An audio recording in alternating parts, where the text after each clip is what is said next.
I was so afraid of my... The movie begins in Paris, where we meet an assassin known as the Paris Killer. He is famous for never making a mistake in any of his jobs. For his newest mission, he rents an office that looks directly at a hotel. This gives him the perfect view to watch the area and keep an eye on his target. The killer follows a strict set of rules, staying so disciplined that he never breaks any part of his code. He knows that even a small mistake could reveal who he is and ruin his well-known reputation. The killer is very careful and makes sure to leave no fingerprints or DNA. He understands that one small slip could destroy everything. After 5 days of watching in silence without any results, he contacted his handler and was ready to cancel the mission. But the handler told him to wait a little longer.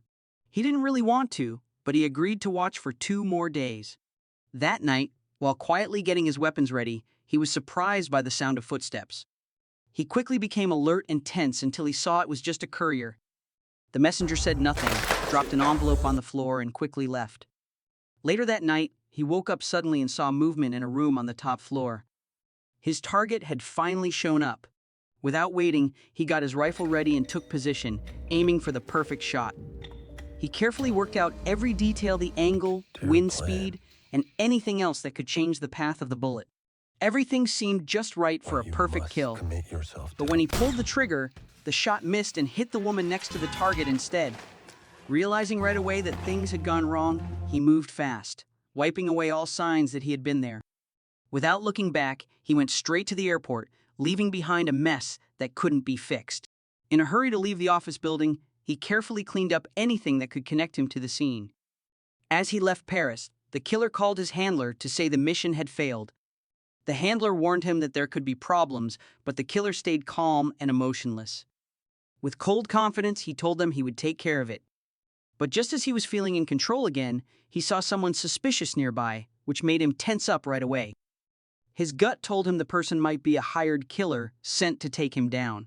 The danger made him stay sharp, ready for anything that could happen. The killer got a room at a hotel near the airport, getting ready in case the stranger showed up. To make the room safer, he set up a simple but smart alarm, a glass on the doorknob and a metal plate at the bottom of the door set to make noise with even the smallest move. Holding a knife, he waited quietly, his whole body tight and ready. But by midnight, he realized the truth: the stranger was only a harmless traveler. The next morning, the killer left the hotel and flew to a safe house in the Dominican Republic. But when he got there, something felt wrong. Cigarette butts on the ground and strange footprints made it clear someone had been there before him. As soon as the killer felt someone had broken in, he grabbed his weapon and quietly entered, moving like a shadow. The house was a mess. Furniture was flipped over, broken dishes were all over the floor, and blood was smeared on the walls. A cold fear came over him. Then his phone rang, and the news cut deep: his girlfriend was in the hospital. He rushed to the hospital and was met by Marcus, her relative, who gave him the heartbreaking news. 2 strangers had come looking for him but found her instead. They hurt her badly, trying to make her talk, but she wouldn't say anything. Even with all the pain, she stayed strong. And in one last brave move, she found a small chance, broke free just enough to stab one of them in the leg, making them run away. After talking to his girlfriend and understanding what had happened, the killer made sure she got the best medical care, secretly giving the doctors a large amount of money to make it happen. When he got back to his house, he dug up a hidden chest under the floorboards. Inside were fake IDs, piles of cash, and a collection of deadly weapons. The memory of her pain stayed in his mind, sparking a deep need for revenge. His first clue was clear: the criminals came in a green taxi. Holding on to that clue, he began his search. It didn't take long before he found the cab at a company known for using green cars. With calm focus and cold precision, he found the driver who had taken them.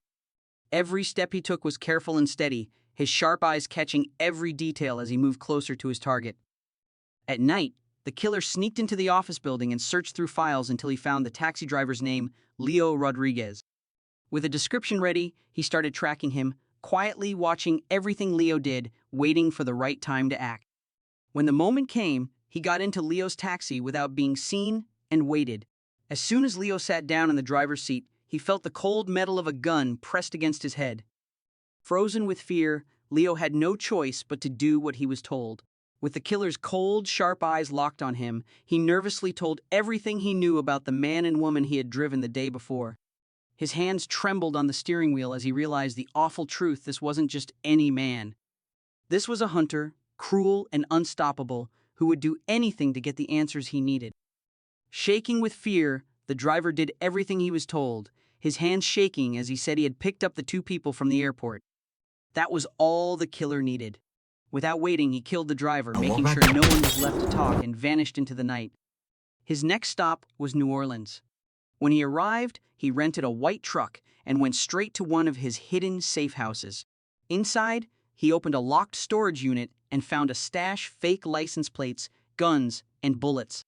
Everything was neatly set up, ready for this moment. With calm focus, he started getting ready for what was next. At sunrise, he went to a hardware store and bought a nail gun, a trash can, and other important tools. Once he had everything, he drove downtown toward Dolores's building. The weak security worked in his favor. Only one camera watched the entrance, making it easy for him to sneak in without being seen. Dressed as a doorman, he fit in easily, waiting calmly for the courier to show up.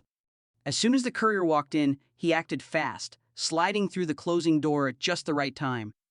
Once inside, he stayed sharp and calm, waiting for the perfect moment to make his move. Then, moving quickly and carefully, he pulled out his gun and pointed it at the secretary, his cold eyes warning her not to resist.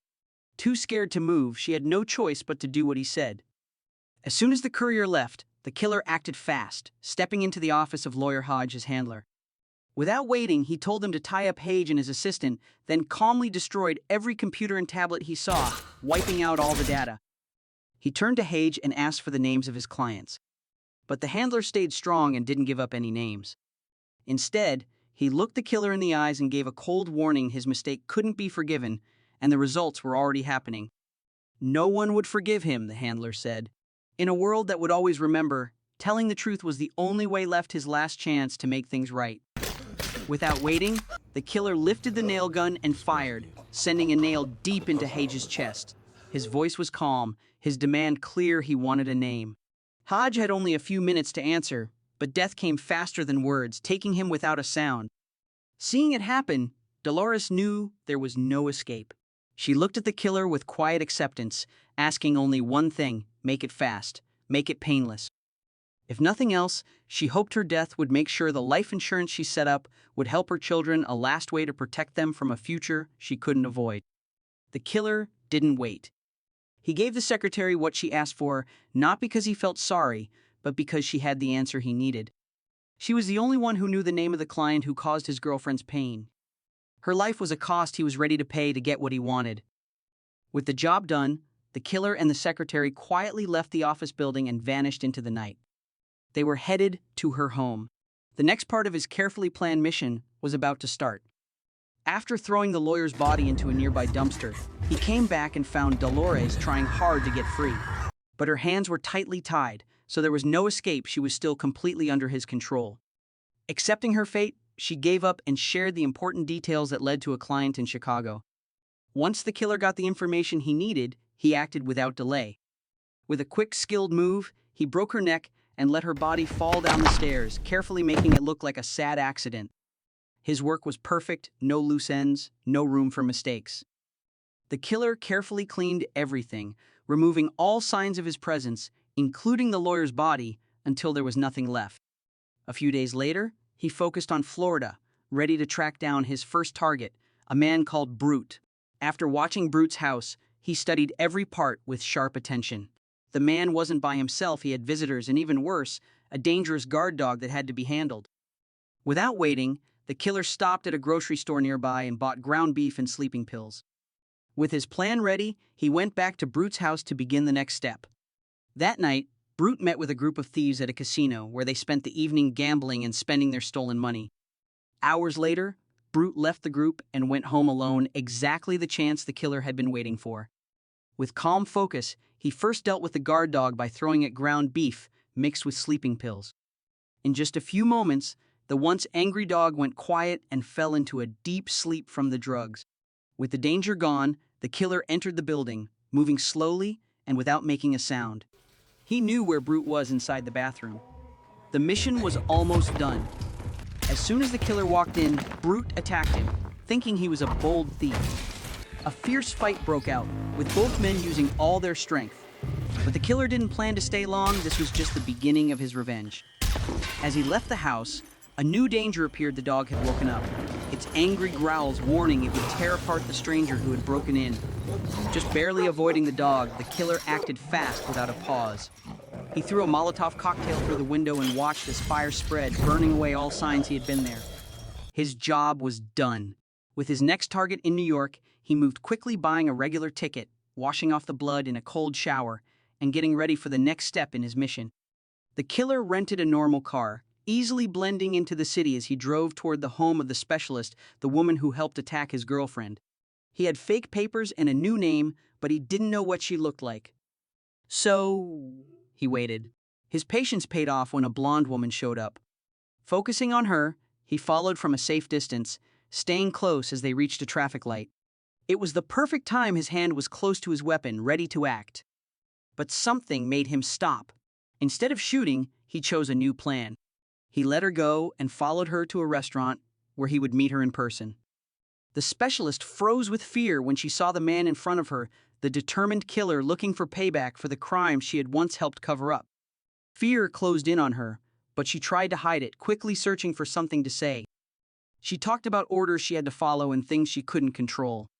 But the killer didn't care. He didn't show mercy, and he wouldn't forgive. Even though he didn't completely believe her, he pretended to go along, saying yes to her offer for a drink, then calmly suggesting a walk. A cold chill went through her. Right then, she understood her time was almost up. With death so close, every breath, every step, every heartbeat felt painfully important. She had one last hope, that the killer would pick a peaceful place for her to die, giving her a bit of dignity in her sad ending. In a final act of desperation, she tried one more trick, hoping to lead him into a trap. But he moved faster. Before she could do anything, one gunshot broke the silence and ended her life right away. With her gone, the killer found out who was truly behind it all, Mr. Claiborne, a billionaire hiding inside a heavily guarded estate in Chicago. Without wasting any time, he went straight to the city, carefully watching his target's every move. When he got into the underground parking lot, he found an electronic lock blocking his path. It was just one more obstacle, another level of security to beat. For the killer, this was only the start. He quickly got a copy of the key card and joined the billionaire's gym, blending easily into Claiborne's daily circle. To keep the job clean, he bought a brand new gun, one that couldn't be traced and had never been used, after quietly moving money into a different account. By morning, the package came with the key card he needed. Without delay, the killer put his plan into action. He got into the security guard's locker at the gym and took the card, making sure he could get in easily. While everyone else focused on their workouts, he quietly left, heading back to Claiborne's estate to begin the next part of his plan. When the killer finally came face to face with the billionaire and asked for answers, the truth went in a surprising direction. The billionaire admitted he wasn't directly involved in what had happened. He had only been hired to take out a rival businessman, a job he took quickly, not knowing what bigger problems it would cause. When the sniper failed to hit the target, the lawyer asked for more money to hide all signs of the mission. As the killer listened, he realized something important. The man in front of him was not the true mastermind he had been chasing. There was no lie in his words, no secret plan, just a rich man caught in a game he thought he could handle. Seeing that this wasn't the one truly behind his girlfriend's pain, the killer made his choice. He would spare the billionaire's life. His revenge wasn't finished yet, and the real mastermind was still out there. Before leaving, the killer gave Claiborne one last warning: if he ever tried to find him or get revenge, there would be no mercy next time. With that, he disappears from Chicago and goes back to his safe house to wipe out any leftover signs of his mission. In the final scene, his girlfriend leaves the hospital, and they go together to a quiet beach, finally getting a peaceful moment after all the chaos. As the waves move in and the sun goes down, the story ends. Thank you for watching. If you're new, don't forget to subscribe so you don't miss future summaries. Until next time, stay safe and have a great day.